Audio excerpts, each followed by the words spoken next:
দর্শক, আজকের বিষয় আইনজীবীর মাধ্যমে কিভাবে হলফ করবেন। দর্শক, আপনার যদি এসএসসি কিংবা এইচএসসি বা কোনো একাডেমিক সার্টিফিকেটে ভুল থাকে, কিংবা এনআইডি কিংবা জন্ম সনদ কিংবা পাসপোর্টে ভুল থাকে, সেক্ষেত্রে সংশোধনের জন্য ওই প্রতিষ্ঠান বলে দেবে আপনি কোথা থেকে হলফ করবেন এবং জানিয়ে দেবে কোথায় জমা দিলে মূল কপি পেয়ে যাবেন। দর্শক, আপনাকে যদি নোটারি করতে বলে, সেক্ষেত্রে আপনার যে কাগজপত্রের সমস্যা হয়েছে সেই সমস্যাকৃত কাগজপত্র ও পাসপোর্ট সাইজের ছবি নিয়ে একজন নোটারি পাবলিকের কাছে যাবেন। দর্শক, যারা নোটারি করে তাদের নিজস্ব একটা কার্যালয় থাকে এবং সরকার সারা বাংলাদেশে নোটারি পাবলিক নিযুক্ত করে রেখেছেন। 7 বছর অভিজ্ঞতা সম্পন্ন একজন আইনজীবী সাধারণত নোটারি পাবলিক হিসেবে নিযুক্ত থাকেন। তাই ভুয়া নোটারি পাবলিক থেকে সাবধান। দর্শক, নোটারি পাবলিকের সামনে গিয়ে আপনার যে ভুল হয়েছে সেটা দেখাবেন এবং যেটা সঠিক সেটাও দেখাবেন। আপনার কাগজপত্রগুলোর মাধ্যমে নোটারি পাবলিক একটি ডকুমেন্ট তৈরি করে দেবেন, অর্থাৎ আপনার হলফ স্ট্যাম্প করে নোটারাইজ করে দেবেন।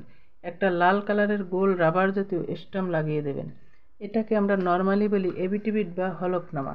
এটা আপনি সার্টিফিকেটে ভুল হলে শিক্ষা বোর্ডে, এনআইডিতে ভুল হলে নির্বাচন কমিশন অফিসে, পাসপোর্টে ভুল হলে পাসপোর্ট অফিসে গিয়ে দেখালে আপনার মূল সনদ পেয়ে যাবেন। দর্শক, এভাবে আপনি নোটারি পাবলিক কর্তৃক হলফকৃত স্ট্যাম্পের মাধ্যমে আপনার যে কোনো সমস্যার সমাধান করতে পারবেন।